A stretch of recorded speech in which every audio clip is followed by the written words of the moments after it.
സ്വർണ്ണവില 25% കുറയും. ആഭരണം വാങ്ങുന്നവര് വെയിറ്റ് ചെയ്യൂ. 56,000 രൂപ പ്രവചനം. സ്വർണ്ണവില പിടിവിട്ട് പറക്കാൻ തുടങ്ങിയിട്ട് കുറച്ചുകാലമായി. വിപണിയിലുണ്ടാകുന്ന മാറ്റങ്ങളും രാഷ്ട്രീയ കോലാഹലങ്ങളും സാമ്പത്തിക സാഹചര്യങ്ങളുമെല്ലാം സ്വർണ്ണവിലയെ സ്വാധീനിക്കുന്നുണ്ട്. ഏറ്റവും ഒടുവിലെ പശ്ചിമേഷ്യയിലെ സംഭവങ്ങളാണ് സ്വർണ്ണവില കൂട്ടുന്നത് എന്നാണ് പറയുന്നത്. എന്നാൽ വൈകാതെ കാര്യങ്ങൾ മാറുമറിയുമെന്നാണ് സിഇടി ബാങ്കിന്റെ പ്രവചനം. ഏറ്റവും ഉയർന്ന വിലയിലാണ് സ്വർണം നിൽക്കുന്നതെന്നും ഇനി പിന്നോട്ടിറങ്ങുമെന്നും സിഇടി ബാങ്ക് അനുമാനിക്കുന്നു. $3,400 ഇപ്പോൾ രാജ്യാന്തര വിപണിയിലെ സ്വർണ്ണവില. ഇത് അധികം വൈകാതെ $3,000 താഴേക്ക് വീഴും. ശേഷം $2,500 മുതൽ $2,700 വരെ ഇടിയാൻ സാധ്യതയുണ്ടെന്നും അവർ കരുതുന്നു. ഇത് ശരിയാണെങ്കിൽ വൈകാതെ കേരളത്തിലെ വില കുറയും.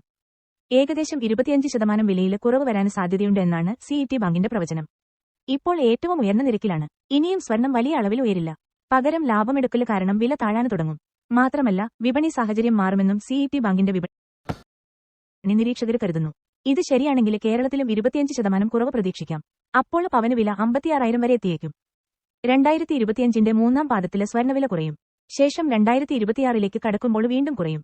അടുത്ത വർഷം പകുതിയോടെ വില $2,500 വരെ താഴ്ന്നേക്കാം എന്ന് മാർക്സ് ലേഡൻ ഉൾപ്പെടെയുള്ള നിരീക്ഷകർ പറയുന്നു.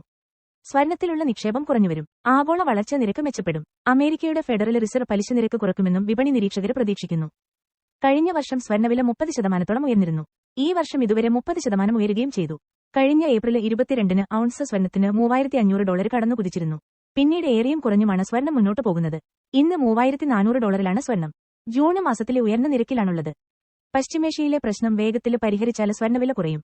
മറിച്ചാണ് സംഭവിക്കുന്നതെങ്കിൽ വില കൂടിയേക്കാം. ട്രംപിന്റെ നയങ്ങള്, പശ്ചിമേഷ്യയിലെ പ്രശ്നങ്ങള്, കേന്ദ്ര ബാങ്കുകൾ വാങ്ങിക്കൂട്ടുന്നത് എന്നിവയെല്ലാം സ്വർണ്ണവില കൂടാനുള്ള കാരണങ്ങളാണ്. 2025 അവസാന മാസങ്ങളിലും 2026 സ്വർണ്ണത്തിന്റെ ആവശ്യം കുറയുമെന്നും നിരീക്ഷകർ പറയുന്നു. അമേരിക്കയിലെ ഇടക്കാല തിരഞ്ഞെടുപ്പ് വേളയിൽ ജനകീയ തീരുമാനങ്ങൾ ട്രംപ് പ്രഖ്യാപിച്ചേക്കാം. ഇത് വിപണിക്ക് ഉത്തേജനം നൽകാനും നിക്ഷേപ അന്തരീക്ഷം ഉയരാനും കാരണമാകും. അതോടെ സ്വർണ്ണവില കുറയുമെന്നും വിപണി നിരീക്ഷകർ കരുതുന്നു. ഫെഡറൽ റിസർവ് പലിശ നിരക്ക് കുറയ്ക്കുന്നതോടെ കൂടുതൽ വ്യവസായ നിക്ഷേപങ്ങൾ വരാനുള്ള സാധ്യതയുമുണ്ട്. ഇതെല്ലാം വിപണിയെ ഉണർത്തുമെന്നും സിഇടി ബാങ്ക് നിരീക്ഷകർ പറയുന്നു.